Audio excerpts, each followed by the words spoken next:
Okay, तो जैसे कि बोलता है India and contemporary world part second. तो फर्स्ट हमने कब पढ़ा था? क्लास 9th में पढ़ा था इसका पार्ट। एंड ये आपको बताता है the rise in nationalism in Europe. और हमने जब क्लास 9th में पढ़ा था चैप्टर, जो फर्स्ट चैप्टर था तो वो था फ्रेंच रेवोल्यूशन। तो जो भी यूरोप के अंदर एक्टिविटीज शुरू हुई थी वो कहाँ से हुई थी?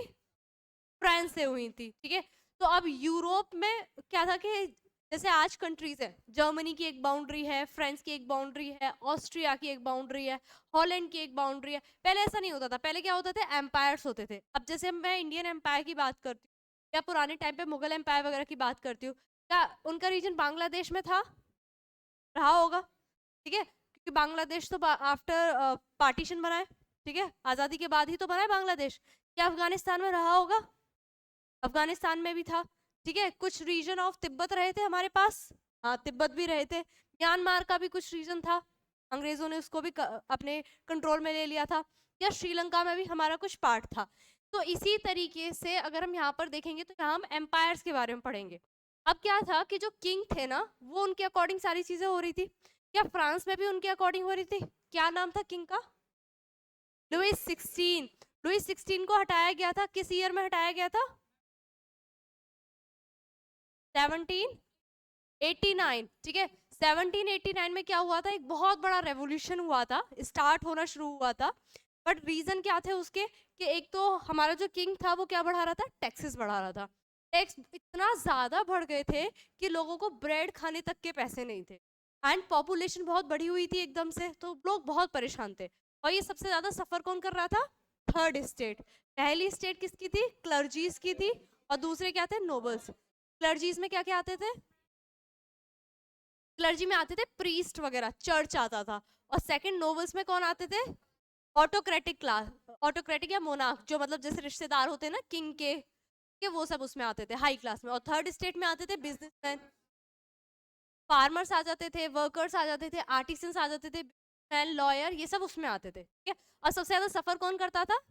Third state. टैक्स कौन के पे करता था? तो फाइनली 1789 में वो उसके अगेंस्ट एक्शन लेते हैं और अपने लिए क्या बनाते हैं? कॉन्स्टिट्यूशनल मोनार्की लेकर आते हैं। मींस बोलते हैं कि तुम किंग, तुम्हें हम हटा नहीं रहे हैं, बस तुम्हारी पावर्स को लिमिट कर रहे हो। तुम बहुत ज्यादा रूल बनाने लगे हो कि टैक्स बढ़ा दो, ये तो वो कर दो। इसीलिए क्या हुआ था, उनको पावर से नहीं हटाया था, बस उनकी पावर्स को लिमिट कर दिया था। और क्या बनाई थी? नेशनल असेंबली बनाई थी। कि नेशनल असेंबली बनी, किंग रहा। फिर उसके बाद क्या होता है 1799 में? क्या होता है? नेपोलियन सुना है? नेपोलियन पावर में आ जाते हैं। नेपोलियन क्या थे? एक सोल्जर था। ठीक है, बट उसकी पर्सनालिटी बहुत अच्छी थी। तब वो आएंगे तो क्या क्या चेंज होंगे वो अब यहाँ से हम कंटिन्यू करेंगे। बट इसमें थोड़ा सा बैकग्राउंड भी रहेगा, तो वो introduction part, French revolution and the idea of nation, the making of nationalism in Europe and the aristocracy and the new middle class. ठीक है, ये 4 टॉपिक आज हम कवर करेंगे। बहुत छोटे हैं, बिल्कुल सिंपल रखेंगे। पर देखो, मैंने एक चीज याद रखना, कोई भी मूवी स्टार्ट होती है तो कैसे शुरू होती है? एक बैकग्राउंड दिखाकर। तुम्हें नहीं समझ में आता कि क्या हो रहा है, किसी का मर्डर हो रहा होगा, लोग भाग रहे होंगे, समझ में नहीं आता ये मूवी स्टार्ट कहाँ से हुई। सेम ये है, ये एक इंसान था जिसका नाम था फेडरिक क्रोयू। ये क्या थे? इन्होंने हमारा कुछ नहीं किया, बस हमारा टॉपिक बढ़ा दिया। ठीक है, डिसिप्लिन, दूर बैठो। ठीक है, तो क्या हुआ, इन्होंने हमारा बस सिलेबस बढ़ा दिया है, एक पेज ऐड करा दिया है। इन्होंने क्या बनाई? एक पेंटिंग बनाई। ये पेंटिंग बनाई, ये क्या है आपका? Statue of liberty. ठीक है, और ईयर क्या है ये? 1848। क्या अब तक रिवॉल्यूशन हो चुका था? रेवोल्यूशन नहीं हुआ था? फ्रेंच रेवोल्यूशन हो चुका था। फ्रेंच रेवोल्यूशन तो 1789 में ही हो गया था। भाई कितने टाइम बाद की बात है कि उस टाइम पर इन्होंने ये पेंटिंग बनाई। अब आपके क्वेश्चन कैसे आते हैं कि इस पेंटिंग में क्या क्या दिखाया गया था? ये क्या है? ये कहाँ का फ्लैग है? फ्रांस का। ठीक है, ये कहाँ का फ्लैग है? जर्मनी। और इसी तरीके से आगे आप कंट्रीज देखो तो यूएसए वगैरह आपको दिखेंगी। मतलब इन्होंने दिखाया कि स्टैच्यू ऑफ लिबर्टी है, या कह सकते हैं एक ऐसा पॉइंट होता है ना जहां से जो भी आगे बढ़ेगा वो सब कैसे हो जाएंगे? फ्रीडम मिलता चला जाएगा। जैसे मैं इस क्लास में 1 बाय 1 सबको निकालती हूँ, तो जो इस क्लास के बाहर निकल जाएगा वो क्लास से फ्री हो गया। ठीक है, इसी तरीके से स्टैच्यू लिबर्टी क्या थी? एक गेट थी। ये जो भी ये चीजें है ना, ये क्या है? नेशन दिखा रहा है, मतलब नेशन के लोग दिखा रहे हैं, प्रॉपरली कंट्री मूव कर रही है। जो इस लिबर्टी को पास कर लेता है, लिबर्टी उस पर अपनी ब्लेसिंग्स दे देती है या उसे पावर दे देती है कि अब आप फ्रीडम की तरफ बढ़ चुके हैं। अब आप एक एम्पायर नहीं है, क्या है आप? एक नेशन है। ठीक है, ये इनका आइडिया था, ये इनकी इच्छा थी कि ऐसे सबको रिपब्लिक मिल जाए। प्लस ये क्या है, आपके गॉड है। ठीक है, ये क्या कर रहे हैं? ब्लेसिंग शावर कर रहे हैं, जो भी आगे निकलते जा रहे हैं वो। और ये क्या है आपका? गार्बेज है। यहाँ पे क्या है? क्राउन वगैरह पड़े, इसमें क्लियर नहीं है। ये क्या दिखाता है कि जितनी भी मोनार्की थी वो सब नीचे फेंक दी। ठीक है, तो मतलब जो भी वेस्ट था वो नीचे पड़ा हुआ है, सबको तोड़ते हुए, सारी लिमिटेशंस को तोड़ते हुए लोग किसकी तरफ बढ़ रहे हैं? फ्रीडम की तरफ बढ़ रहे हैं, और गॉड उनके ऊपर अपनी ब्लेसिंग्स दे रहे हैं। ठीक है, तो इसमें क्या दिखाता है? Series shows people of Europe. ठीक है, people of Europe, America, women. अच्छा, अमेरिका से कुछ याद है आपको? याद है? अमेरिका की 13 कॉलोनीज थी जो कि इंडिपेंडेंस के लिए फाइट कर रही थी। लुईस 16 ने हेल्प की थी। फिर उन्होंने मोंटेस्क्यू का एक आइडिया था, the spirit of law, legislature, executive, judiciary, वो अपनाया था। लेजिस्लेटिव क्या होता है? लॉ बनाने वाला। एग्जीक्यूटिव मतलब जो उसे एग्जीक्यूट कराता है, और जुडिशरी ये देखता है कि ये ठीक है या नहीं। ये तो वो वाला आइडिया सबसे पहले किसने अडॉप्ट किया था? यूएसए ने। तो यूएसए क्या यहाँ से निकल चुका होगा? हाँ, ठीक है। तो अपनी ऑफरिंग्स वगैरह मिल रही थी। आर्टिस्ट पर्सोनिफाइड लिबर्टी किससे दिखाई थी? एक फीमेल फिगर से। एक एक पॉइंट इंपॉर्टेंट है, शॉर्ट्स में लिख लेना। ठीक है, और उसके हाथ में क्या थी? In one hand the charter of rights. Charter of rights क्या होता है? बुक होती है आपके पास, हिस्ट्री की बुक है, उसी एक बुक में या एक डायरी है आपके पास, उसमें क्या लिखा हुआ है? आपके अधिकारों के बारे में आपको ओरिएंटेशन मिलता है। ठीक है, उसमें क्या होता है? आपकी चीजें जो आपको मिलेंगी, ठीक है, या जो बुक्स होती हैं उसमें लिखा था कि चार्टर ऑफ राइट्स मतलब एक इंसान के क्या क्या अधिकार है, वो इसके एक हाथ में थी। और दूसरे हाथ में क्या थी? लाइट। लाइट किस लिए होगी? अंधेरा हो जाए तो लोगों को रास्ता दिख।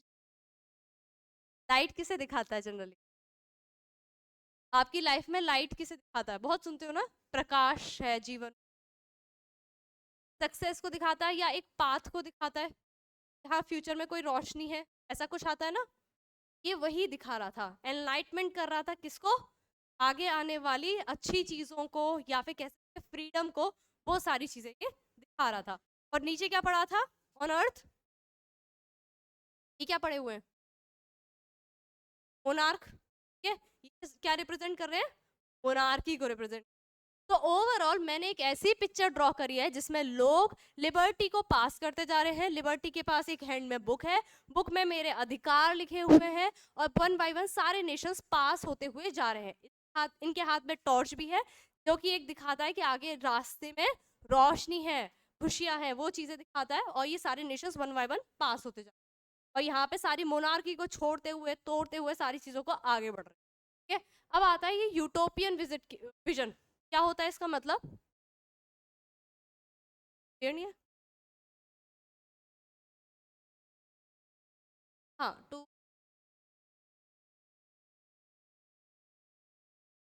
ठीक है, चलो। अब एक और चीज, फ्रांस को किससे दिखाते थे? फ्रांस को ट्राई कलर से दिखाया जाता था। और जर्मनी क्या है? रेड गोल्ड फ्लैग वाला। ओके, जर्मनी कहाँ पर है? रेड एंड गोल्ड फ्लैग वाला। और ये क्या है आपका? फ्रांस। फ्रांस के पास कलर क्या है? Navy blue, white and red. और इसके पास क्या है? ब्लैक, रेड और गोल्डन या येलो। ठीक है, इसके अलावा और भी लोग हैं, Australia, Poland, Austria, Poland, England, Ireland, Hungary. अब डायरेक्टली पता है आपसे क्वेश्चन क्या आएगा? सीधा क्वेश्चन होगा कि फ्रेडरिक सोई की जो पेंटिंग थी वो क्या दिखाता था। ठीक है, तो सबसे पहले एक इमेज बननी चाहिए, ऊपर किसकी ब्लेसिंग थी? गॉड्स की। ठीक है, क्या थी? Statue of liberty. लिबर्टी क्या था? एक पास था जहां से सारी कंट्री पास हो रही थी। यूएसए पास हो चुका था, फ्रांस पास हो रहा था, followed by Germany and other Nations. ठीक है, Austria, Poland, England. Plus statue of liberty के हाथ में, एक हाथ पे क्या था? Charter of rights of man, और दूसरे हाथ में टॉर्च थी। और दूसरे क्या था? From heavens above Christ sends and angels were gazing upon the scene. ठीक है, तो कुछ पॉइंट्स हो गए। अर्थ पे क्या पड़ा हुआ था? मोनार्की। ठीक है, मोनार्की पड़ी हुई थी। अर्थ पे क्या पड़ा हुआ था? Shattered remains of symbols of absolute या फिर कह सकते हैं मोनार्की पड़ी हुई थी, ठीक है, वो दिखाता। अब आता है अच्छा एक मॉडर्न स्टेट होती है, एक नेशन, क्या डिफरेंस, क्या डिफरेंस, एक मॉडर्न स्टेट, छोटा सा डिफरेंस है।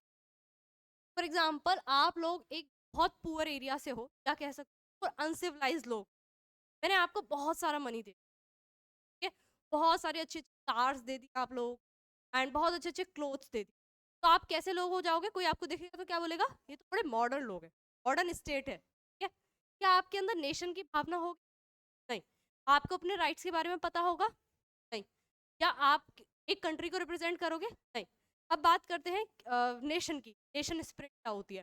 फॉर एग्जाम्पल आप अगर यहाँ से जाते हो कि बाहर की कंट्री पढ़ने फॉर हाईएस्ट, आप में से कुछ लोग जाएंगे भी, फॉर एग्जाम्पल आप ऑस्ट्रेलिया में जाते हो एंड वहां पर आपको कोई इंडियन दिखता है, क्या एक नेशनलिस्ट की फीलिंग आती है, अगर किसी इंडियन के साथ गलत हो रहा होगा तो आप वहां पर जाके कहोगे नहीं गलत है, आप उसको जानते भी नहीं हो बट इससे आप उसको सपोर्ट कर रहे हो, ये क्या दिखाता है कि आपके अंदर नेशनलिज्म। क्या आप उस पर्सन से अपनी लैंग्वेज में बात करोगे, हाँ, क्योंकि आपकी लैंग्वेज क्या है, कॉमन है, ठीक है, ऐसी ही चीजें होती है, ठीक है। अब जैसे यहाँ पर हो तो देखो क्या दिखा रहा है यहाँ पे, was one in which the centralized power is exercise sovereign control over the territory and had been developing over a long period। Means क्या था, इंडस्ट्रियलाइजेशन हो गया था, मॉडर्नाइजेशन आ गया था, बट नेशनलिज्म फीलिंग नहीं। क्या इंडियंस में नेशनलिज्म की फीलिंग थी, नहीं। क्या इंडिपेंडेंस हुआ तभी तो नेशनलिज्म आया, हमारा भारत आया, वो चीज इनके पास नहीं थी, ये सिर्फ पैसा कमा रहे थे और सेंट्रलाइज पावर के अंदर, मतलब किंग के अंदर ही वर्क कर रहे थे, ऐसा नेशन का काम नहीं था। नेशन में हम लोग किसकी बात करते हैं, सिटीजन्स की बात करते हैं। आपको क्या मिल रहा है, सेंस ऑफ हिस्ट्री, डिसेंट, क्या आप अपने हिस्ट्री की बात करते हो, क्या आपके अंदर वो फीलिंग आती है जब हमें इंडिपेंडेंस मिला था, या जब आप नेशनल एंथम सुनते हो तो कोई एक फीलिंग आती है, प्राउड फीलिंग आती है कि अगर कोई इंडिया को कोई रिप्रेजेंट करता है इंटरनेशनल लेवल पर किसी स्पोर्ट्स में या किसी भी कंपटीशन में, तो प्राउड फील होता है, हम हर जगह बताते हैं कि हाँ ये इंडियन है, मिस वर्ल्ड इंडियन है, या ओलंपिक्स में हमारे इंडिया से ये event हुआ है, तो वो वाली फीलिंग जो होती है वो नेशन स्टेट बनाती है, ठीक है। अब बात करते हैं French revolution and idea of nation. हर चीज नेशनलिज्म से जोड़ी जाती है।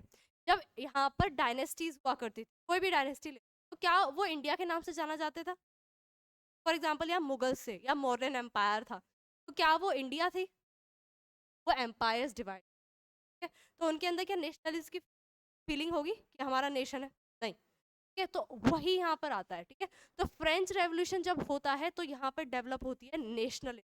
नेशनलिज्म सिर्फ इंडिया के लिए नहीं, भी कंट्री के लिए, लेक्चर जैसा लग रहा होगा बट इसमें पार्ट आता है। The French revolution lead to the transfer of sovereignty from monarchy to the body of French city. किसके हाथ में पावर चली जाती है, फ्रेंच के। क्या मैं ये बोल सकती हूँ कि इंडियन इंडिपेंडेंस की जो रिवॉल्ट था या 1947 में जो एक्ट पास हुआ, उसके थ्रू जितनी भी पावर थी वो ब्रिटिशर्स से इंडियंस के पास आ गई, तो क्या मैं ऐसा यहाँ पे बोल सकती हूँ कि मोनार्की से सारी पावर फ्रेंच सिटीजन के हाथ में आ गई, ठीक है। तो ये कौन है किंग, लुइस 16 है, या मोनार्की को रिप्रेजेंट करता है, इसने पावर किसको दे दी है, सिटीजन्स को आ गई है। तो फ्रेंच रेवोल्यूशन में क्या हुआ, सारी पावर किसके हाथ में दे दी, फ्रेंच के हाथ। अब आता है कि क्या क्या प्रैक्टिसेस की, क्या आपके पास अपना नेशनल, आप रोज बोलते हो स्कूल में जाके, ठीक है, प्राउड फीलिंग, गूज बम्स आते हैं, रिप्रेजेंट करता है इंडिया को। इसके अलावा क्या आप लोगों को कुछ टाइटल्स दिए जाते हैं, जैसे इंडियन बोला जाता है, या फिर आप लोग क्या करते हो, अपने फ्लैग को रिप्रेजेंट करते हो, क्या आप देख सकते हो कि आपके फ्लैग की इंसल्ट होती है या नहीं, नहीं, वो जस्ट एक पीस ऑफ क्लॉथ है ना। अगर पीस ऑफ देखा जाए तो वो पीस ऑफ क्लॉथ है, पर हम उससे कैसे जुड़े हुए हैं, इमोशनली, वो हमारी कंट्री को रिप्रेजेंट कर रहा है, वो हमें यूनाइट कर रहा है। In the same way French के लोगों को एक साथ लाने के लिए कुछ चीजें बोली गई। क्या बोला गया, सबसे पहले तो बोला गया ला पैट्री, द फादरलैंड। क्या हम अपनी अर्थ इंडिया की जो जगह है उसको मदरलैंड बोलते हैं, ठीक है, भारत माता बोलते हैं। क्या आप इंग्लैंड में जाके वो चीज बोल सकते हो, नहीं। क्या आपको फीलिंग आएगी कि ये आपका नेशन है, नहीं। इसी तरीके से द ला पैट्रे एंड ले सिटिजन, द सिटीजन्स के बारे में बात की गई, ताकि एक आइडिया बने कि हाँ हमारे देश के लिए कुछ होना चाहिए। जैसे अगर आप किसी भी पुराने उसकी बात सुनते हो, किसी भी फ्रीडम फाइटर की बात सुनते हो, तो वो भी अपने मदरलैंड की बात करते हैं, है, तो वहां से क्या डेवलप होता है, आइडिया डेवलप होता है। क्या हमारा भी एक फ्लैग है, इन्होंने भी एक फ्लैग लेकर आया क्योंकि एक आइडेंटिटी है। प्लस ये क्या लेकर आए, the state general was elected by the body of active citizens and renamed as national assembly. क्या यहाँ पे कोई पार्टी का यूज किया गया, कोई हेड बनाया गया है, नहीं, क्या बनाई गई है, एक असेंबली बनाई, ठीक है। हाइम्स कंपोज किए गए। क्या हमारा कोई एक नेशनल सॉन्ग है, क्या है वो, नेशनल एंथम है ना, वंदे मातरम, नेशनल सॉन्ग और नेशनल एंथम जनगण मन। तो भारत माता की जय या ऐसे कुछ चीजें बोली जाती है तो अच्छा लगता है ना, सब लोग बोलते हैं, तो वही चीजें यहाँ पे ली गई। क्या आपको ओथ दिलवाई जाती है, प्लेज लेते हो आप लोग, उसमें लेते हो, हर जगह लेते हैं कि बी द ऑफ इंडिया, ऐसे इस तरीके से। प्लस सेंट्रलाइज एडमिनिस्ट्रेशन सिस्टम है आपके यहाँ, ताकि यूनिफॉर्म लॉज है। ऐसा तो नहीं है कि मैं आपकी टीचर हूँ तो मेरे लिए लॉज अलग रहेंगे, या आप स्टूडेंट तो आपके लिए लॉज अलग है, मैं कुछ भी कर सकती हूँ, मैं जाके रोड पर सब गाड़ियों को रोक सकती हूँ और आप नहीं रोक सकते, ऐसा नहीं है ना, कोई भी नहीं रोक सकता है, पुलिस आएगी और मुझे लेकर चली, ठीक है। इसके अलावा क्या किया गया, एक कॉमन लैंग्वेज लेकर आए। क्या हिंदी या कोई भी एक लोकल लैंग्वेज होती है उससे हम जुड़े रहते हैं। अब भी आप लोग यहाँ रह रहे हो, पर इन फ्यूचर जब आप जाओगे ना हायर स्टडीज डिफरेंट एरियाज में, हॉस्टल्स वगैरह, साउथ में भी आप जाओगे, तो वहाँ देखोगे कि है वो इंडिया ही, बट वहाँ पर आपको कोई ऐसा पर्सन मिलेगा ना जो आपकी लैंग्वेज बोलता होगा, तो आप उससे अपने आप ही कनेक्ट।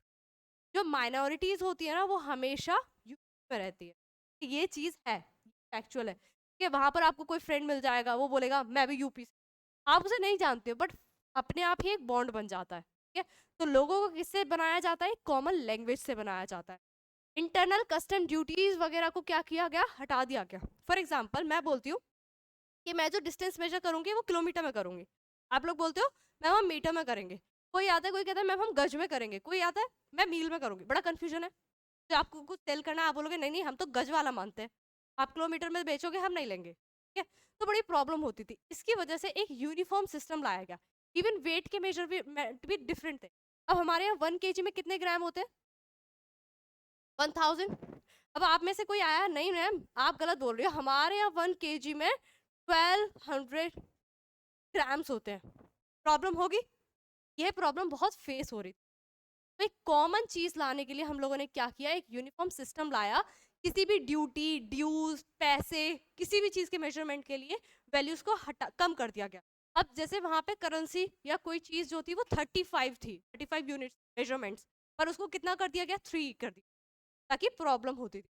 अब जैसे डॉलर वगैरह का है, अब जैसे उत्तर प्रदेश जो है वो एक अलग करेंसी मानता है और दिल्ली अलग करेंसी मानता है, तो क्या प्रॉब्लम होगी यहाँ से जाने में, वहां पर वो बोलेंगे नहीं नहीं हम तो डॉलर मानते हैं, आप बोलोगे नहीं हम रुपी मानते हैं, कोई बोलेगा हम रूबल मानते हैं, बड़ी प्रॉब्लम होगी। तो इसीलिए यूनिफॉर्म सिस्टम लेके आया है एक नेशन के अंदर, यूनिफॉर्म चीज। अब आता है क्लब्स, आपने वो देखा है, पार्टीज हो जाती हैं, क्लब्स बन जाते हैं, यूनियन बन जाती है। इसी तरीके से एक और यूनियन आई थी, उसका नाम क्या था, एक यूनियन बनी थी जैकोबियंस, जैकोबियन। जैकोबियन के ऊपर बड़ा क्वेश्चन, जैकोबियंस थे कौन, कौन थे जैकोबियंस, एजुकेटेड मिडिल क्लास थी, एजुकेटेड क्लास में आते थे ना, बिजनेसमैन, लॉयर्स वगैरह, फिलोसफर्स, वो सब ने क्या बनाया, जैकोबियन क्लब बनाया। ये इस तरीके की स्ट्रिप्ड पैंट्स पहन और स्पेसिफिक इनका कैप हुआ करता था, प्रॉपर यूनिफॉर्म थी, ठीक है। तो जैकोबियंस कहाँ बने, फ्रांस में, ठीक है। ये क्या आता था, एक तरीके की यूनियन दिखा, क्या आपकी यूनियन होगी अगर आप एक सेम टाइप की ड्रेसेस पहनते हो तो दिखाएगा, स्टूडेंट्स यूनियन होती है, या आप लोगों ने देखी होगी तो डे टू डे लाइफ में आप लोग देखते हो रिक्शा यूनियन होती है, जितने भी रिक्शा वाले होते हैं या जितने भी वेजिटेबल्स का मार्केट होता है उनकी एक यूनियन होती है। तो हर चीज़ की एक यूनियन देखने के लिए मिलती है। अब क्या हुआ, अब ये लोग आज़ाद हो गए थे, इन्होंने एक एक्सपेरिमेंट किया, क्या एक्सपेरिमेंट किया, फ्रेंच रेवोल्यूशन का। क्या इन्हें उसमें सक्सेस मिली, हाँ, राजा को हटा दिया इन्होंने, बाद में राजा को मार भी दिया, और क्या डेवलप कर लिया, कॉन्स्टिट्यूशनल मोनार्की डेवलप कर। अभी लोग बोलते हैं देखो हमने एक एक्सपेरिमेंट किया वो सक्सेसफुल, अब बाकी नेशंस तुम भी कुछ सीख लो हम लोगों से और हमारी तरह की इंडिपेंडेंस गेन। तो ये लोग कहाँ मूव करने लगते हैं, फ्रेंच आर्मीज, हॉलैंड, बेल्जियम, स्विट्जरलैंड। किस ईयर में हो रहा है ये, एक ही कौन जा रहा होगा, नेपोलियन, है 1799 में आ जाते हैं पावर में नेपोलियन। ये नेपोलियन पावर में आ जाते हैं। नेपोलियन बहुत अच्छे इंसान, अगर मैं बोलती हूँ तो क्यों, कि फ्रेंच पीपल को बहुत अच्छे लगे। क्यों, कि उन्होंने काफी सारे चेंजेस कराए। उन्होंने क्या लाया था, नेपोलियन एक कोड लाया था, बट उससे पहले एक और चीज बता, वो क्या बने थे, डिक्टेटर। डिक्टेटर कौन होता है, एक रूलर या फिर एक तरीके से किंग। ठीक है, वो क्या चाहते थे कि अब जो फ्रांस की बाउंड्री है ना वो बढ़ती चली, तो वो क्या करने लगे, आसपास के लोगों से क्या करने लगे, लड़ने लगे। और जिस भी एम्पायर को वो ऑक्यूपाई कर लेते थे, जैसे फॉर एग्जांपल ये फ्रांस है, ये फ्रांस है, और यहाँ पे है आपके नेपोलियन, ये है आपके नेपोलियन। ये मूव करना चाहते हैं दूसरी, एक्सपेंड करना चाहते हैं फ्रांस की बाउंड्री को। अब सपोज यहाँ पर एक नेशन था, कोई भी नेशन मान लो, जर्मनी मान लो, जर्मनी को इन्होंने ऑक्यूपाई कर लिया। अब जर्मनी में जो लोग होते थे ना उनसे बोलते थे, मतलब जर्मनी को बहुत अच्छा लगता था कि नेपोलियन आएंगे, हमारे किंग को हराएंगे, और यहाँ पे क्या आ जाएगा, क्या आ जाएगा, कॉन्स्टिट्यूशन आ जाएगा, हम लोग भी आज़ाद हो जाएंगे, जैसे फ्रांस इतने सारे राइट्स इंजॉय कर रहा है हम लोग भी कर लेंगे। तो ये बड़ा वेलकम करते थे, सर प्लीज आ जाइए हमारे यहाँ भी वॉर कर दी और हमें यहाँ से आज़ादी दिला दीजिए। नेपोलियन खुश होकर चले जाते थे, चलो बुलाया जा रहा है, एंड वहाँ के लोगों का भी फुल सपोर्ट, लोग बड़े खुश हैं, जीत गए नेपोलियन। अब क्या होगा, अब नेपोलियन बोलेंगे अब मैंने तुम्हें जिताया तो है, अब तुम्हारा काम क्या है, तुम बड़े यंग पीपल हो, तुम्हें क्या करना है, मेरी आर्मी ज्वाइन करनी पड़ेगी, ताकि मैं जर्मनी के आगे बढ़ के और देशों को भी हरा सकूं। लोग बड़े बोलते हैं यार ये अच्छा हुआ, हम लोगों ने तुम्हारी हेल्प ले ली, अब तुम हमारे ऊपर रूल करने लगे। तो ये तो वही चीज हो गई जो हमारे संग किंग कर रहा था जबरदस्ती। ठीक है, तो ये इनका कॉन्सेप्ट था। हाँ ठीक है, यहाँ तक हो गया। तो हार्बिंगर्स ऑफ, यहाँ पे नहीं है, नेक्स्ट में हार्बिंगर्स ऑफ फ्रीडम बोला जाता था, या फिर कह सकते थे एक ऐसा दूत, नेपोलियन की आर्मी जो कि फ्रीडम, खुशियां हमारे देश। अब आता है नेपोलियन, ये थे नेपोलियन। हाइट बहुत कम थी, पर एक अच्छी पर्सनैलिटी थी, और अच्छा ब्रेन यूज किया था, काफी कुछ फायदा भी करवाया। क्या फायदा करवाया वो देख, रोल ऑफ नेपोलियन। नेपोलियन ने काफी सारे रिफॉर्म्स लेकर, ठीक है, पहले फ्रांस में क्या होता था, कुछ डिवाइडेड थी, प्रॉब्लम थी ना, हर स्टेट टैक्स पे करता था, ऐसी सारी बहुत प्रॉब्लम्स थी। तो नेपोलियन ने क्या किया, सबसे पहले तो नीचे से शुरू करते, ट्रांसपोर्ट एंड कम्युनिकेशन को इम्प्रूव कर दिया, ताकि लोग क्या कर सके, इजीली ट्रेड कर सके। सपोज मैं आपको एक ऐसे एरिया में भेज देती हूँ जहाँ पे कोई रोड नहीं है, आपको कनेक्ट करने के लिए बहुत दिन पैदल चलना पड़ेगा, तब आप आओगे, लेटर जाते नहीं, कैसा लगेगा, प्रॉब्लम होगी। ठीक है, कोई एक छोटी सी भी बेटी होगी तो उसके लिए किलोमीटर्स चल के जाना पड़ेगा। तो उस चीज को इम्प्रूव किया, सारी चीजें एंड या फिर कह सकते हैं ट्रांसपोर्टेशन कम्युनिकेशन इम्प्रूव कराया। प्लस इसके अलावा इन्होंने क्या किया, द सिविल कोड या नेपोलियनिक कोड भी बोलते हैं, वेरी वेरी इंपॉर्टेंट, सीधे एमसीक्यूज बनते हैं, या फिर पूछ लेंगे क्या क्या चेंजेस हुए थे। इन्होंने सारे प्रिविलेजेस ले लिए बर्थ के बेसिस पे। क्या आपको बर्थ के बेसिस पे कोई प्रिविलेज मिला हुआ है, क्या आप एनसीआर रीजन में आपका बर्थ हुआ है तो आपको ये प्रिविलेज है, या किसी को और को, मतलब स्पेशल केसेस को हटा के नहीं मिलता है। ठीक है, तो यही इन्होंने बोला कि मैं किसी को भी कोई स्पेशल प्रिविलेज नहीं दूंगा बर्थ के बेसिस पे, उसे मांगने का ट्राई भी मत। ठीक है, फिर उसके अलावा इन्होंने इक्वलिटी आ गई, सबको इक्वली दे दिया। अब जैसे मैं एक को एक समोसा दे रही हूँ तो मैं सबको एक समोसा दूंगी, ऐसा तो नहीं है कि आधी क्लास को दिया आधी को नहीं, ऐसे ही कुछ इक्वलिटी ये लेकर आए। ठीक, लॉ लेकर आए, सिक्योर किया राइट टू प्रॉपर्टी, क्या आप कहीं भी जगह खरीद सकते हो। कल सोचा कि मुंबई में घर बनाते हैं, और खरीद लोगे, ऐसे है नहीं। ठीक है, तो अगर आपके पास मनी है, आप एबल हो, कैपेबल हो, तो आप खरीद सकते। क्या आप किसी गवर्नमेंट इंस्टीट्यूट जैसे पार्लियामेंट गए कल, बड़ा अच्छा लॉन है यहाँ पे, बड़े फ्लास फ्लास घर बनाते, पॉसिबल है, गवर्नमेंट को बोला हमें ये जगह है, तो बस वही एरियाज को एक्सेप्ट किया जो कि गवर्नमेंट अंडर आते थे। ठीक है?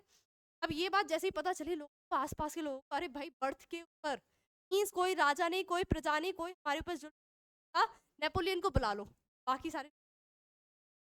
के अलावा इन्होंने एडमिनिस्ट्रेशन पे बहुत सिंप्लीफाई कर दिया, फ्यूडल सिस्टम को हटा दिया। फ्यूडल सिस्टम क्या होता है पता है, जमींदारी। क्या होती थी जमींदारी, जैसे मैं हूँ किंग, ठीक है, मेरा ये है एरिया, मैंने आप में से अब मेरे पे ये पूरा एरिया कवर नहीं हो रहा था, 4 रिप्रेजेंट, मैंने कहा ये वाला फ्यूडल एरिया तुम देखना, ये वाला फ्यूडल एरिया तुम देखना, ये वाला तुम देखना, तुम देख, मैंने डिवाइड कर दिया अपने पूरे इंडिया को 4 पार्ट में, देख रहे हो आराम से, मेरे अंडर में है सब कुछ, मैं चेक कर रही हूँ तुम जाते हो या नहीं, पूरा अटेंडेंस मार्क किया हुआ। एक टाइम क्या होता है कि मैं वीक हो जाती हूँ, weak in terms of maybe मेरी हेल्थ खराब हो जाए या मेरा इतना कंट्रोल ना रहे, मैं डिस्ट्रैक्ट हो जाऊँ, तो अब क्या तुम क्या करोगे, तुम मैम तो वीक हो गई है, का कोई कंट्रोल नहीं है हमारे ऊपर, क्या करते हैं खुद को हम यहाँ के किंग। तो जनरली ऐसे फ्यूचर में बहुत प्रॉब्लम होती है, बड़े बड़े एम्पायर इसी वजह से टूटते थे। जब किंग वीक हो जाता था, उसका प्रिंस इतना कैपेबल नहीं होता था, तो जो फ्यूडल लॉर्ड्स थे ना वही हेड बन जाते। तो इसमें क्या रहता था, इसमें फ्यूडल लॉर्ड्स वगैरह अपने अकॉर्डिंग टैक्सेस वगैरह लेते थे एंड भी लाते थे, ठीक है। इसके अलावा फ्रीड पीजेंट्स, स्लेवरी या मेनोरियल ड्यूज और या फिर गिल्ड रेस्ट्रिक्शन। क्या होता है जनरली, आपको कोई आर्ट आती है, सपोज स्केचिंग आती है या पेंटिंग, मैंने बोल दिया तुम सब मेरे अंडर हो, कल आके 3 दिन के लिए स्केच बना के जाओगे, आप बोलोगे मैम पेजेस मिलेंगे और नहीं, क्या हुआ भी आपके पास कोई क्या फ्री ऑफ कॉस्ट मेरे यहाँ स्लेवरी होती थी, दास प्रथा होती थी, एक बार खरीद लिया लाइफ टाइम काम कराया कर जाता, तो ये सबको खत्म किया, क्या कर रहा है ना नेपोलियन, कितनी सारी अच्छी चीज, बस गलती क्या करी, गलती ये कि माइंड में ये चीज आ गई थी कि अब मुझे एम्पायर एक्सपेंड करना, जब तुम एक्सपेंड करने चाहते हो, भले ही तुम दूसरे एंगल से देखो तो वो दूसरों का भला करना चाहिए, पर जब वो उसको एक्वायर कर लेते थे इंडिया को, तो उससे फिर वॉलंटियर या फिर कह सकते हैं फोर्सफुली, अब तुम ये करोगे, मेरी आर्मी ज्वाइन करोगे, मेरे साथ आगे चलोगे दूसरे देश। क्या इंडिया में भी यही था? वर्ल्ड वॉर 1 याद है किसी को, सुना है? कब हुआ था वर्ल्ड वॉर 1? 18 तक ये हुआ था। उस टाइम पर क्या इंडियंस गए थे ब्रिटिशर्स की तरफ से लड़ने, गए थे, ठीक है। इसी तरीके से ये करता था, क्या उनकी विल होगी, इंडियंस की विल होगी कि हम वहां जाके शहीद हों, वो भी एक ब्रिटिश कंपनी के लिए या ब्रिटिश कॉलोनी के लिए, ब्रिटिशर्स के लिए नहीं, ठीक है। इसी तरीके से ये करते थे। अब आता है रिएक्शन ऑफ पीपल। इनिशियली बड़े खुश हुए, स्विट्जरलैंड के लोग, हॉलैंड के लोग, मिलान, वर्सो एसेट्रा, बड़े खुश हुए, बड़े इनिशियली एंथुसियाज्म के साथ बुलाया कि प्लीज आइए, हमें हेल्प करिए, हमें फ्रीडम दिलवाइए, पॉलिटिकल फ्रीडम दिलवाइए, ठीक है। फिर उसके बाद क्या होता था, जैसे ही एक बार आ जाता था ना, फीस, टैक्सेशन, सेंसरशिप, फोर्स, ये सारी चीजें फ्रेंड्स उनके ऊपर अप्लाई करने लगे।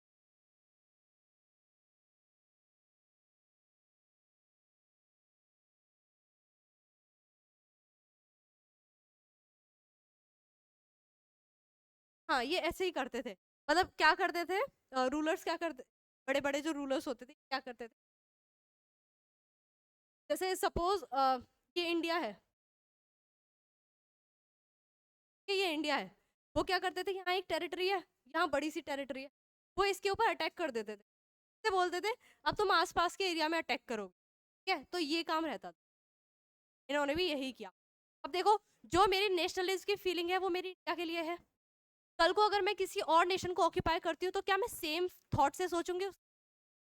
नहीं, मेरी रूट्स तो यही हैं, मेरे लिए तो यही नेशन है, भले ही मैं कहीं भी रह लूँ, ठीक है।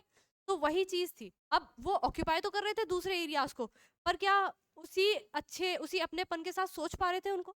नहीं। अब जैसे तुम्हारे सिबलिंग्स हैं, क्या तुम उनसे कनेक्टेड हो?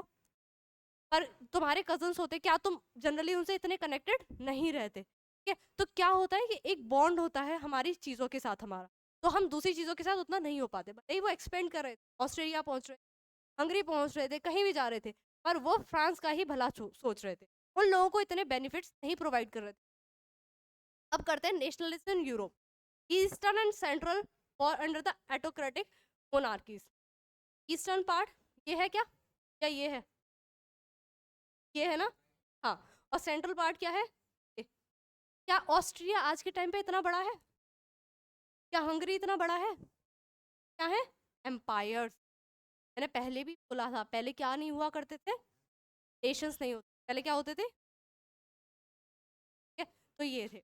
अब आया एक एग्जाम्पल है, हैब्सबर्ग एम्पायर करता था रूल ऑस्ट्रिया के ऊपर, ये येलो पार्ट पूरा, ठीक है। प्लस एल्पाइन रीजन भी के पास में थे, थोड़े थोड़े पैच वर्क थे, ये different region and different people. अब आती है मतलब इसमें इतना ही है कि डिफरेंट कल्चर्स हुआ करते थे। मैं I think I was in class 4th, तो मेरी इंग्लिश की बुक में एक चैप्टर था, उसमें चैप्टर में ये था कि एक क्लास का रूम दिखाया हुआ था। उसमें ये था कि जहाँ भी ये जाते थे ना नेपोलियन, ये क्या करते थे अपनी लैंग्वेज फोर्स। फॉर एग्जाम्पल मैं कल को किसी फॉरेन कंट्री में जाती हूँ, मैं उसको एक्वायर करती हूँ, मैं बोलती हूँ कल से यहाँ हिंदी, ठीक है। तो बेसिकली आप अपनी रिलीजन, आप अपनी लैंग्वेज से कनेक्टेड रहते हो, या कल को कोई यहाँ पर आता है एंड बोलता है कोई भी XYZ लैंग्वेज बोली जाएगी, तो आपको बुरा लगेगा कि आपकी कल से सारी टेक्स्ट बुक हो जाएंगी, आप हिंदी सुनोगे भी नहीं कहीं, तो आपको ये लगेगा ना कि आपकी चीज़ें लूज हो रही है। अब तो हम इंग्लिश पे फोकस करते हैं, पर पहले हम हिंदी पे फोकस करते हैं। तो उस बुक में चैप्टर था कि कुछ फ्रेंड्स हैं, वो लास्ट टाइम जर्मन लिख रहे हैं, और उनको बोला गया है आर्मीज, वो देख रहे हैं विंडो से कुछ आर्मीज मार्च कर रही है। उस टाइम मुझे समझ नहीं आया था ये क्या चीज़ है, कि किस बारे में बात हो रही है। फिर मुझे बाद में समझ में आया कि ये नेपोलियन का रूल दिखाता था कि नेपोलियन जब दूसरी कंट्री या किसी एरिया पे एक्वायर कर लेता था ना, तो वहाँ के स्टूडेंट्स स्कूल्स वहाँ पर भी अपनी लैंग्वेज इम्पोज कर देते, तो उन लोगों की फीलिंग्स हर्ट होती थी। पहले उन्होंने बुलाया था कि हमें आज़ाद करवाओ, जब वो ऐसे चेंजेस करता था तो वो इमोशनली उनको डैमेज कर, फिर उन्हें प्रॉब्लम होने लगी, ठीक है। तो डाइवर्स लोग थे, no common culture, different languages, पर इन सब की वजह से फिर कॉमन लैंग्वेजेस आने लगी धीरे धीरे, फिर लोग उसका अपोज करने लगे। फिर कुछ बाद में एम्पायर्स कलेक्ट होते हैं और नेपोलियन को हरा देते हैं। किस ईयर में हराते हैं नेपोलियन को? 1850। क्या इसी टाइम डेथ हो गई थी बताओ? नहीं, ठीक है। तो नेपोलियन को हराया जाता है, यहाँ पे रूल खत्म होता है, और दोबारा से कौन आएगा? मोनार्क आएगी। मैंने सस्पेंस खत्म कर दिया ना स्टोरी का। क्या होगा कि एक बार नेपोलियन फिर से हट जाए। अब आता है एरिस्टो। अब तक हमने फ्रेंच की स्टोरी पढ़ी, बैकग्राउंड पढ़ा कि फ्रेंच में क्या क्या हो रहा था, नेपोलियन ने क्या क्या वर्क किया। ये चैप्टर स्टार्ट ही नहीं हुआ, ऐसा लगा। ये सब बता रहा था कि फ्रेंच की वजह से क्या क्या चीजें हो रही थी। अब बताता है एरिस्टो। अब हम बात पढ़ेंगे यूरोप के लिए। क्या हम फ्रांस पढ़ रहे थे या यूरोप यूरोप पढ़ रहे थे? फ्रांस पढ़ रहे थे। अब हम किसके बारे में पढ़ेंगे? यूरोप के बारे में। तो फ्रांस से हमें समझ में आ गया, बैकग्राउंड समझ में आ गया, मुद्दा कहाँ क्या होना है, क्या क्या करने वाले नेपो। अब हम देखेंगे कि एरिस्टोक्रास होती क्या है। एरिस्टोक्रेसी क्या होता है? एक किंग और उससे जुड़े सारे लोग, ठीक है। फॉर एग्जाम्पल आपकी फैमिली में कोई एक किंग है, तो आप उसके रिलेटिव हुए, उसके आसपास के रिलेटिव, तो आप अपनी पावर का यूज करो। हम राजा के घर से, ठीक है, हम एरिस्टोक्रेट है, मीन्स हमारी फैमिली क्या है? Royal family. उन सबको बोलते थे एरिस्टोक्रेट, ठीक है, उन सबको बोलते थे एरिस्टोक्रेट। जैसे आप पुराने टाइम में देखते हो, एक रूलर होता था, उसकी पूरी फैमिली, उसके चाचा, उसके भाई, उसके पिताजी, सब लोग किस में बैठते थे? एक ही उसमें बैठते थे। क्या वो सभी रॉयल क्लास में आते थे? क्या उनसे कोई फाइट कर पाता था? ठीक है, तो सबको क्या बोलते थे? एरिस्टोक्रेट। अब आती है new middle class, two word लगा है। क्या आप सब लोग मिडिल क्लास से आते हो? ठीक है। फॉर एग्जाम्पल आप सब इलिटरेट, आपको कोई नॉलेज नहीं है, सडनली आप क्या करते हो? एक स्टार्टअप करते हो, ठीक है। ये फ्रेंड्स में हो रहा है, स्टार्टअप आपने किया, आपके पास मनी, आपने एजुकेशन अडॉप्ट की, आप समझते क्या क्या हमारे अधिकार है, क्या बनती है? टू मिडिल क्लास, ठीक है। एरिस्टोक्रेसी क्या है? Dominant class, and the members of this class were United by common way of life. जो रॉयल जी रहे वो सब क्या थे? एरिस्टो। क्या लैंग्वेज बोलते थे एरिस्टोक्रेट्स? फ्रेंच। अच्छा, ये फ्रेंच क्या पूरी यूरोप में बोली जाती थी? कहाँ बोली जाती थी? फ्रांस में। क्या इंग्लिश आप लोग बोलते हो? बोलते हैं? क्या जो इंटरनेशनल लेवल पे कोई चीज़, तो इंग्लिश बोलते हैं? अब सपोज कल को आप चाइना घूमने जाते हो, क्या आप इंग्लिश बोलोगे वहाँ, या चाइनीज बोलोगे? चाइनीज बोलोगे? इंग्लिश बोलेंगे। तो इंग्लिश क्या है आपकी? एक इंटरनेशनल लेवल लैंग्वेज है। इसी तरीके से उस टाइम पर फ्रेंच क्या थी? International language. जैसे मतलब अगर कहीं कहीं के किंग मिल रहे हैं ना, तो वो क्या किस में बात करते थे? सारे बिजनेस फ्रेंच में। तो जितने भी बड़े लोग थे वो सब क्या बोलते थे? Diplomacy and high society, their family often connected by the ties of marriage. पहले तो ये वाली बात याद रखना पॉइंट, ये क्या डिफाइन कर रहा है? दोबारा से फ्लैशबैक में लेके चलती हूँ। ये किसकी डेफिनेशन है? एरिस्टोक्रेट्स की। एरिस्टोक्रेट्स क्या थे? जो एक तरीके से जिंदगी थे, ठीक है। पहला पॉइंट ये, एरिस्टोक्रेट्स क्या थे? तो एक वे में लाइफ जीते थे। क्या? एक तरीके कॉमन वे ऑफ लाइफ थी उनकी, प्लस प्लस क्या बोलते थे वो? फ्रेंच बोलते थे, प्लस उनकी कनेक्टेड बाय मैरिजेस। ये किससे कनेक्टेड थे? मैरिज से। एक एम्पायर की दूसरे एम्पायर में ही मैरिजेस हुआ करती थी। क्या बनाते थे वो? डिप्लोमेटिक रिलेशंस बनाते थे, ठीक है। फॉर एग्जाम्पल, हाँ, लुई 16 कहाँ के राजा थे? वाइफ का नाम क्या था? कहाँ की प्रिंसेस थी? ऑस्ट्रिया। तो क्या हुआ? रिलेशन बन गया। कभी फ्रांस के ऊपर अटैक होगा तो ऑस्ट्रिया वाले हेल्प करने आएंगे, आना पड़ेगा। ऑस्ट्रिया के ऊपर अटैक होगा, फ्रांस, लुई 16 आएंगे। क्या लुई 16 गए थे हेल्प के लिए ऑस्ट्रिया के पास? गए थे। जब उनके ऊपर पूरी मोनार्की आने, तब नेशनल असेंबली का होल्ड हो गया, बड़े परेशान थे, अरे अब कहाँ जाए, तो एक रिलेटिव ही वो है ससुराल में, ठीक है। तो वो पहुंचे इन लॉज के पास, बोलते हैं कि यार प्लीज हेल्प करो, मेरे यहाँ तो नेशनल फैमिली बन गई है। ही था, यही एक रीजन। इन इंडिया में भी टाइज ऑफ मैरिजेस होते थे, कि नेपाल वगैरह की प्रिंसेस इंडिया में शादी। अब आता है पावरफुल एरिस्टोक्रेट। अच्छा, रूलर्स ज्यादा हो सकते हैं क्या? तो ज्यादा हो सकते हैं क्या? क्या हर बच्चे के ऊपर मैं एक टीचर बना सकती हूँ? नहीं, ठीक है। तो टीचर्स का नंबर क्या होता है? कम। तो एरिस्टोक्रेट्स का नंबर क्या होगा? कम। ये तो पावरफुल क्लास का क्या रहता था? स्मॉल ग्रुप रहता था। और मेजरली पॉपुलेशन किसकी बनी हुई थी? क्या पढ़ा था हमने 9th क्लास में कि 90% पॉपुलेशन किसकी बनी है? सेंस किया, थर्ड स्टेट। अब and the bulk of land was farm by them in western and smaller owners.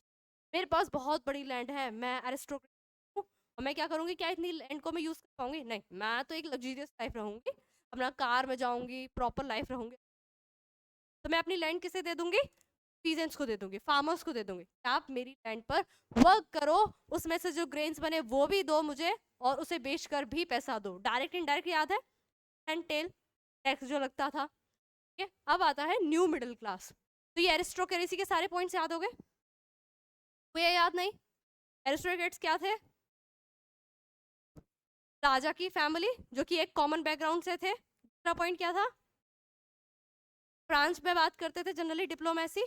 Third, corrected bye marriages. Number was small group, ठीक है, और पावरफुल थे, ठीक है। सारे पॉइंट्स। अब आता है न्यू मिडिल क्लास की बात कर लेते हैं। इंडस्ट्रियलाइजेशन सबसे पहले कहाँ आया था? इंग्लैंड में, ब्रिटेन में आया था, ठीक है। वो इंडस्ट्रियलाइजेशन वहां भी फैला। क्या ये लोग इंडिया में आ चुके थे तब तक? हाँ, ये लोग इंडिया आ गए थे। यहाँ से क्या लेके जाते थे? स्पाइसेस लेके। पहले हमारे यहाँ के जो बहुत फेमस होते हैं बाहर, तो वो यहाँ से स्पाइसेस लेके जाते थे, और वहाँ जाके क्या करते थे? उसको बेचते थे हाई प्राइस। जैसे यहाँ से 2 रुपीज़ का सेल किया, परचेज किया, और वहाँ जाके बेचते हैं 20, 200, मतलब बहुत बहुत डिस्काउंट पे लेते, क्योंकि उसकी बहुत अच्छी वैल्यू, ठीक है। तो इससे क्या हुआ? धीरे धीरे इंडस्ट्रियलाइजेशन आया, बिजनेसमैन बन गए, इंडस्ट्रियलिस्ट बन गए। जैसे आप में से किसी को पता चलता है, अगर हम जम्मू जाते हैं तो जम्मू में कुछ बहुत सस्ता मिलता है। फॉर एग्जाम्पल, गोल्ड बहुत सस्ता मिलता है। आप में से एक गया, वो गोल्ड खरीद के आया, उसने बोला यार ये सच में इतना रिच कैसे हो गया, इसके पास इतने पैसे कहाँ से आ गए? तो वो उसकी रिसोर्स देखने लगे, अच्छा ये गया कहाँ था? उसके पीछे पीछे उसे पता चला ये गोल्ड है। वो 2-4 फ्रेंड्स को और बता देगा। इस तरीके से धीरे धीरे ना वहाँ इंडस्ट्रियलाइजेशन हो गई, सब बिजनेसमैन बनने लगे। These groups were smaller in number till late 18th century। अब सडनली तो बिजनेसमैन बन नहीं जाओगे। एक कोई पता चला था कि गोल्ड है वहाँ, कि गोल्ड लेकर आता है, नंबर बढ़ता गया, ठीक है। एंड क्या होगा? पैसा आएगा तो क्या होगी? एजुकेशन होगी, अच्छे स्कूल में अपने बच्चों को पढ़ाएंगे। इसके अलावा लिबरल मिडिल क्लास बनेगी, थोड़ा ओपन हो जाते हैं, ओपन माइंडेड हो जाते हैं ना, कि हाँ अब तो कुछ ना कुछ करना है। इसके अलावा एरिस्टोक्रेसी को कुछ नहीं समझते, हमारे हाथ में पास पैसा है, हमारे हाथ में पावर है, हम कुछ नहीं जानते राजा कौन क्या कौन। ये सारी कंडीशन होने लगी न्यू मिडिल क्लास। देखो, पीजेंट्स एंड सर्फ क्या थे? Bonded labour. ये है, हालत कितनी खराब है, घर कैसा है, ठीक है, पुअर फैमिली है। क्या हुआ? इंडस्ट्रियलाइजेशन हुआ, में कन्वर्ट हो गए, ठीक है। देख रहे हो कैसे चेंज हुआ है? यही न्यू मिडिल क्लास बनी। आगे समझ में? इमेज भूलोगे तो नहीं, सेव कर लो, इसकी पिक्चर क्लिक कर लो अपने माइंड में, और ये रहनी चाहिए, ठीक है। कभी कभी हमारे माइंड में इमेजेस रह जाती है ना, एक इमेज रह जाती है, तो इसी तरीके से सेव कर लो। क्वेश्चंस करें? Artist of the time of French revolution personified dash as a female figure. Liberty को दिखाया था हम लोगों ने, आज़ादी को दिखाया था, ठीक है, छूट को दिखाया था, ये सब सारी चीज फ्रीडम्स को दिखाया, फ्रीडम को दिखाया था। और ला पेट्रे होता तो fatherland. The first political experiment in liberal democracy took place in France. और फ्रांस अगर स्नीज करता है तो क्या होता है, पूरे यूरोप को कोल्ड कैच करता है। ठीक है, अगर मतलब मैंने यहाँ कुछ किया तो पूरे यूरोप में ये बात पता चल जाती थी कि फ्रांस में कुछ तो हुआ है, हम भी वही करेंगे। ठीक है,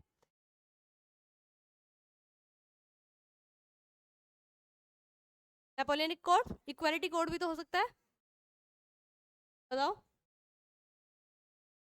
क्या ये फ्रांस में आया था, यही है ना नेपोलियनिक कोड। तो नहीं बोलते हो। What were the measures and practices introduced by French revolutionaries to create a sense of collective identity among French people? क्या था?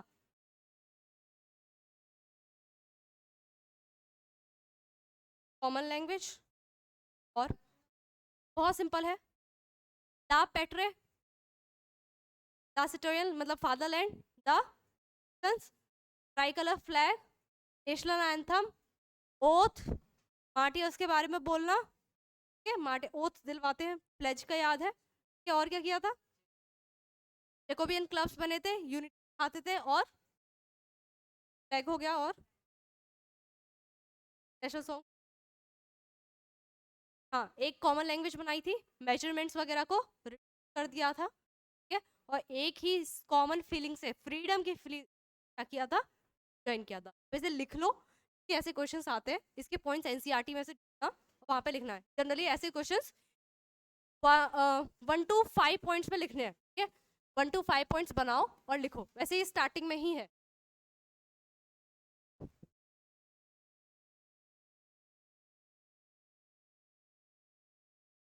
ये है ना, ये ये पॉइंट्स वही, कितने पॉइंट्स है, 5। आंसर उसी क्वेश्चन का है।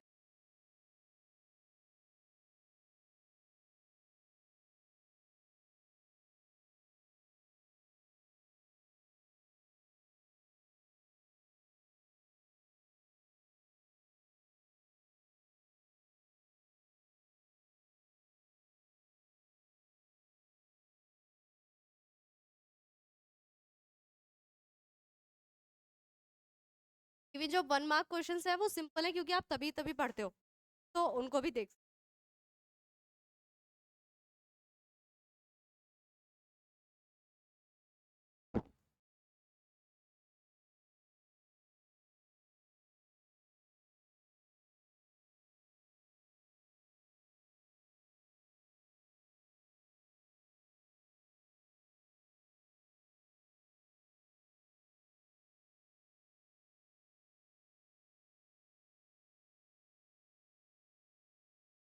एज अ होमवर्क रखना। ठीक है, 5 पॉइंट्स वैसे स्लाइड में है, बट स्टिल एनसीईआरटी में से सर्च करना और लिखना, उसको समझना। बहुत सिंपल है, इंडिया के उससे भी याद कर सकते कि आपकी मदरलैंड है तो उनकी फादरलैंड, आप सिटीजन हो तो उनके भी सिटीजन था। आपके पास नेशनल एंथम है, नेशनल सॉन्ग है, उनके पास भी वही था। एक कॉमन करेंसी है, उनके पास भी वही कॉमन करेंसी बनाई गई, वेट मेजर कॉमन है, चाहे साउथ में जाओ, नॉर्थ में जाओ, ईस्ट में जाओ, वेस्ट में जाओ, एक है, तो वो यूनिटी आता है। द सेम वे इन, पहले जैसे हम लोग सोचते थे ना बिफोर इंडिपेंडेंस कि हमारा क्या है, ये इस स्टेशन का है, ये उस पार्ट का है, इसी की वजह से हम कॉलोनी बने थे। क्योंकि जो रूलर्स थे ना वो सिर्फ अपना बेनिफिट देखते थे, इंडिया का नहीं देखते। कोई फॉरेनर आके हमारे ऊपर रूल करेगा नहीं, ये था कि हमारा बच रहा है तो बस। और यही यूज किया था ब्रिटिशर्स ने, डिवाइड एंड रूल। उसको यूनिटी लाने के लिए कि हाँ हम एक कॉमन नेशन है, उसको लाने के लिए बहुत सारे लीडर्स ने सेक्रीफाइस किया, बहुत मेहनत, तब जाके हम लोग आज़ाद हुए। ठीक है,